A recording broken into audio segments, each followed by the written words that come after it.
नमस्कार प्रिय दर्शकों, आप सभी का हमारे YouTube चैनल पर हार्दिक स्वागत है। दोस्तों, आपने ये तो सुना होगा कि कहीं का ईंट और कहीं का रोड़ा, भानुमति ने कुनबा जोड़ा।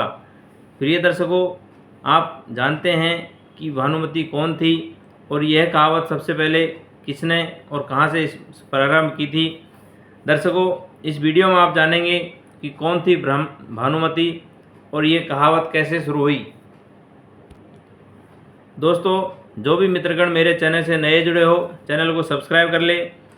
अब मैं आपको इस कहानी का जो प्रारंभ है, कहीं का ईंट कहीं का रोड़ा, भानुमति ने कुनबा जोड़ा, इस कहानी पर लिए चलता हूं। दोस्तों, आप सभी जानते हैं कि महाभारत का युद्ध कौरवों और पांडवों के बीच हुआ था और इस युद्ध में बहुत सारा विध्वंस, बहुत सारा जन माल की हानि हुई थी।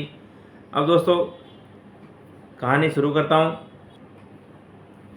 कौरवों और पांडवों के बीच जो महाभारत का युद्ध हुआ था, उसका सबसे बड़ा खलनायक दुर्योधन को माना जाता है और दुर्योधन जो कि कौरव पक्ष में सबसे बड़ा था।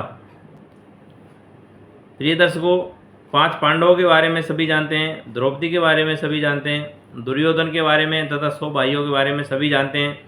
लेकिन ये भानुमति कौन थी और भानुमति कैसी थी, मतलब ईमानदार थी, बलशाली थी, बुद्धिशाली थी, दरअसल सुंदर थी या। दोस्तों, आपको इस वीडियो में पूरा जानकारी मिलेगी। मेहरबानी करके इस वीडियो को पूरा ज़रूर देखेंगे। भानुमति कंबोज के राजा चंद्रवर्मा की पुत्री थी। प्रिय दर्शकों, भानुमति इतनी सुंदर थी कि यदि सुंदरता में किसी को बताया जाता था तो सबसे 1 नंबर पर द्रौपदी और सबसे नंबर 2 पर जो बताते थे, भानुमति थी। भानुमति ज्ञान, विद्या, संस्कार तथा ईमानदारी तथा कुश्ती की पारंगत खिलाड़ी थी।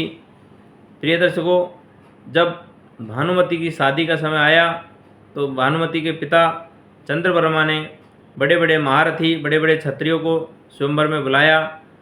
तो दोस्तों, भानुमति मनी मन एक तरह से अर्जुन को प्यार करती थी, अर्जुन से शादी करना चाहती थी। लेकिन जब स्वयंवर रचा गया तो अर्जुन किसी कारणवश वहाँ पहुँच ही नहीं पाए और कौरवों की तरफ से वहाँ पर दुर्योधन चले गए थे।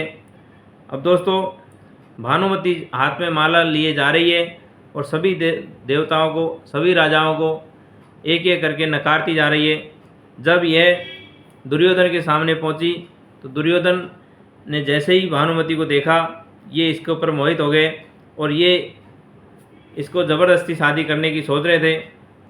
भानुमति ने भी जब दुर्योधन को देखा तो उनको नज़रअंदाज करके आगे बढ़ी चली।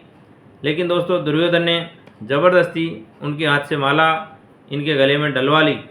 यह देख सभी मित्रगण जो राजा लोग वहाँ पर आए हुए थे, उन्होंने दुर्योधन को चैलेंज कर दिया और कहा कि ये तुमने ज़बरदस्ती शादी किया है, हम इस शादी को स्वीकार नहीं करेंगे, आपको इसके लिए युद्ध करना पड़ेगा। अब दोस्तों, आप सभी जानते हैं दुर्योधन तो इतना युद्ध में पारंगत नहीं था, लेकिन इसका जो मित्र था कर्ण, इसने कहा, दुर्योधन ने कहा कि मेरा जो मित्र कर्ण है, आप इससे साथ युद्ध करेंगे और जो भी कर्ण को पराजित कर देगा, मैं भानुमति को यहीं छोड़ जाऊंगा। लेकिन दोस्तों, आप सभी जानते हैं कि अर्जुन और कर्ण 2 ही पारंगत, सबसे श्रेष्ठ योद्धा, सबसे जो पारंगत हैं, यही 2 लोग थे, पांडवों की तरफ से अर्जुन तथा कौरवों की तरफ से कर्ण। अब दोस्तों, कर्ण ने एक एक करके सभी राजाओं को हरा दिया, परास्त कर दिया, सभी क्षत्रिय राजाओं को धूल चढ़ा दिया। अब दोस्तों, आती है बारी जरासंध की। आप सोचेंगे कि जरासंध कौन है, इसका नाम कैसे पड़ा। प्रिय दर्शकों, संध का मतलब होता है संधि। जरासंध 2 टुकड़ों से मिलकर के बना हुआ था। इसके लिए मैं एक अलग से वीडियो बनाऊंगा, क्योंकि दोस्तों, जरासंध की एक कहानी है कि ये राक्षस कुल में पैदा हुआ था और जंगल में। इसका मैं एक पूरा अलग से वीडियो बनाऊंगा कि इतना शक्तिशाली कैसे हुआ और ये किसी से हारता ही नहीं था। अब जब कर्ण ने जरासंध के साथ युद्ध किया तो युद्ध काफ़ी लंबा चला, लेकिन अंत में कर्ण ने जरासंध को भी इस युद्ध में हरा दिया और दुर्योधन को जो रानी मिली थी भानुमति, अब ये खुशी खुशी उसको ले आया, क्योंकि इसके जो दोस्त ने शरत के साथ सारे राजाओं को परास्त कर दिया। हस्तिनापुर में लाने के बाद भानुमति के साथ इसने शादी कर लिया। लेकिन दोस्तों भानुमति भी नहीं चाहती थी कि मेरा शादी दुर्योधन के साथ होए। इधर दुर्योधन ने जब कर्ण ने सारे राजाओं को हरा दिया तो कर्ण को एक इनाम के रूप में मालिनी राज्य उनको उपहार में दे दिया। अब कर्ण वहाँ का राजा बन गया। प्रिय दर्शकों, कहा जाता है कि भानुमति जब आई कंबोज से तो इनके साथ एक इनकी सुंदर सहेली थी जो प्राणों से भी प्यारी थी। उसको वो कदापि दूर नहीं करना चाहती थी, उसको साथ में लेकर आई। अब कुछ समय गुजरने के बाद उस जो सहेली थी उसकी शादी दुर्योधन का प्रिय मित्र कर्ण था उनके साथ करवा दी। थोड़े दिन की नाराज़गी के बाद भानुमति ने भी दुर्योधन को अपना पति स्वीकार कर लिया और दोनों मियाँ बीवी पति पत्नी खुशीपूर्वक रहने लगे। दोस्तों भानुमति इतनी बलशाली थी, इतनी बुद्धिशाली थी, ईमानदार थी और कुश्ती की माहिर खिलाड़ी थी। एक ग्रंथ सती पर्व के अनुसार ऐसा कहा जाता है कि ये कुश्ती में दुर्योधन को भी हरा देती थी। प्रिय दर्शकों, कुछ समय के बाद इन के भानुमति के जुड़वा बच्चे पैदा होते हैं, एक लक्ष्मण और एक लक्ष्मणा। एक लड़का होता है, एक लड़की होती है। दोस्तों धीरे धीरे लक्ष्मण और लक्ष्मणा बड़े होते हैं। लक्ष्मणा अति सुंदर कन्या थी। दुर्योधन ने कर्ण के जो पुत्र था, कर्ण की जो रिश्तेदारी में इनकी जो मित्रता थी, इसको ये रिश्तेदारी में बदलना चाहते थे। लक्ष्मणा का विवाह कर्ण के पुत्र प्रियसेन के साथ करवाना चाहते थे। उन्होंने तय भी कर दिया। प्रियसेन और लक्ष्मणा एक दूसरे को चाहते भी थे। अब दोस्तों इन्होंने क्षत्रियों की मर्यादा के अनुसार स्वयंवर की रचना किया, लेकिन शादी तो पहले से ही फिक्स हो चुकी थी। लेकिन ये दुनिया को दिखाने के लिए स्वयंवर रचा गया था। इस स्वयंवर में भगवान श्री कृष्ण के पुत्र शाम भी आए हुए थे। अब जिस प्रकार से भानुमति की शादी हुई, स्वयंवर हुआ, उसी प्रकार से इसकी लड़की लक्ष्मणा का भी स्वयंवर हो रहा था। लक्ष्मणा एक राजा को नकारती जा रही थी, हाथ में माला लिए हुए आगे बढ़ती जा रही थी। जब इसने देखा कि जब शाम के आगे से होकर के निकलने लगी, भगवान श्री कृष्ण के पुत्र शाम के आगे से निकलने लगी, तो उन्होंने उपेक्षा कर दिया, उनको तिरस्कार कर दिया। तो दोस्तों जैसे इसकी माँ की शादी हुई थी, उसी प्रकार से ज़बरदस्ती से शाम ने भी उनके हाथ से माला अर्थात लक्ष्मणा के हाथ से माला अपने गले में डलवा ली। यह सब देख करके दुर्योधन को बहुत ज़्यादा बुरा लगा और दुर्योधन ने शाम को बंदी बनवा लिया। शाम को बंदी बनाने की खबर जब बलराम ने और भगवान श्री कृष्ण ने सुनी तो वो दोनों बहुत ज़्यादा क्रोधित हो गए। बलराम ने यह देख श्री कृष्ण पर हमला करने की, युद्ध करने की योजना बनाई।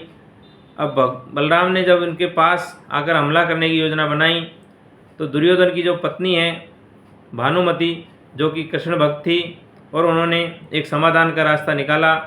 भानुमति बलराम के पास जाती है और अपनी बुद्धिमानी का परिचय देती है, बलराम से बात करती है। भगवान बलराम ने कहा कि इस समस्या का समाधान निकाल लेते हैं और भगवान श्री कृष्ण का जो पुत्र है शाम, उसके साथ लक्ष्मणा का विवाह करवा दिया जाता है। अब दोस्तों दुर्योधन का बेटा लक्ष्मण, जिसका विवाह बलराम की बेटी अर्थात भगवान बलराम की बेटी वत्सला के साथ करवाने की इच्छा थी, और दुर्योधन भी इस पर तैयार हो जाते हैं।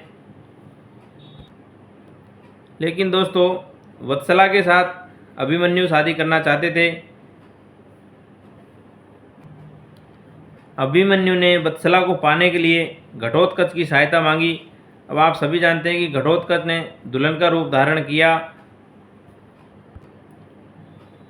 जब इस शादी का पता पांडवों को चला तो वो लोग गुस्सा बढ़ गया, बहुत ज़्यादा उनको ईर्ष्या होने लगी।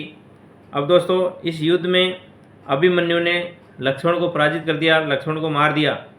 अब दर्शकों आप सभी जानते हैं कि आगे पांडवों ने जो भीम है उनने दुर्योधन को मार दिया तथा अभिमन्यु ने उनका जो बेटा था लक्ष्मण उनको मार दिया। अब दर्शकों आप सभी जानते हैं कि भानुमति का पति मर गया, भानुमति का बेटा मर गया। इसके बाद भानुमति को बहुत ज़्यादा गहरा सदमा पहुंचा, क्योंकि दोस्तों जिस औरत का पति मर जाए और बेटा मर जाए तो उसके बाद जीने की क्या इच्छा रह जाती है, आप सभी जानते हैं। कौरवों पांडवों का यह युद्ध था महाभारत, अब समाप्त हो जाता है। धीरे धीरे जनजीवन सामान्य होने लगा और कहते हैं कि युद्ध के बाद भारी नुकसान, भारी तबाही देखने को मिली। दोनों पक्षों में बहुत ज़्यादा दुश्मनी हो गई। अब आप सभी जानते हैं कि युद्ध होने के बाद एक संधि अर्थात मित्रता तो करनी ही पड़ती है। इस दुश्मनी को लेकर के चलने से कोई फ़ायदा नहीं।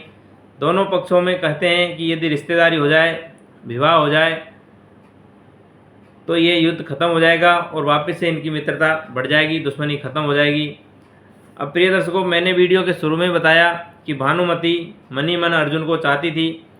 अभी कौरव पांडवों का युद्ध खत्म हो जाता है।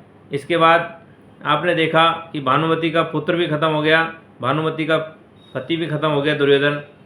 अब भानुमति अर्जुन के साथ विवाह करना सुनिश्चित करती है और वापस से कौरव और पांडवों के दो खम्भे को जोड़ करके यह सपना साकार किया, यह राज्य को एक कर दिया।